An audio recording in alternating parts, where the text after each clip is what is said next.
ভালো লাগছে। আমাকে ক্যাপচার আর্ট থেকে আমন্ত্রিত করা হয়েছে as a guest model and actress. সৌরভকে তার জন্য জানাই ধন্যবাদ। আর এখানে এসে ভীষণ ভালো লাগছে, ওদের একটা ফার্স্ট কাজ লঞ্চিং আছে আজকে, তো সেটা দেখার জন্য এক্সাইটেড। সৌরভের সাথে পরিচয় কিভাবে? সৌরভের সাথে পরিচয় অবভিয়াসলি অ্যাক্টিং, মডেলিং এগুলো থ্রুই। আমাদের একটা শ্যুট হয়েছিল, তো সেখান থেকে পরিচয়। আচ্ছা, তো অ্যাম্বিয়েন্সটা কেমন লাগছে? অ্যাম্বিয়েন্স ভীষণ ভালো লাগছে। সব থেকে বেশি ভালো লাগছে আমাকে এখানে আমন্ত্রণ করে ডাকা হয়েছে, এত সম্মান দিচ্ছে মেমেন্টো দিয়ে, কারণ না ভালো লাগে সম্মান পেতে। আমরা আর্টিস্ট, আমাদের এটা খুব ভালোই লাগবে। তো এখানে এসে খুব ভালো লাগছে, অ্যাম্বিয়েন্স খুব ভালো। আর মানে কি বলবো, কারণ ক্যালেন্ডারটা দেখেছো?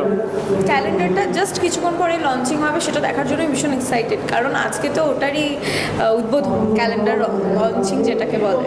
পিঠথার থেকে আগামী দিনে আর কি দেখবো?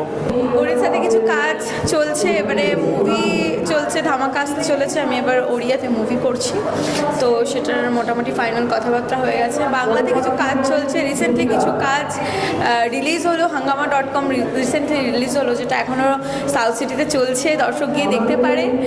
আর আরও কাজ আসছে, সেটা রিসেন্টলি আবার রিলিজ হবে ওয়েব সিরিজের। আর বোম্বেতে একটা কাজ চলছে, তো সেটা ওয়েব সিরিজের, থ্রিলার ওয়েব সিরিজ, তো সেটার জন্য বাস দর্শক অপেক্ষা করুক, এখন পরপর ধামাকা চলবে।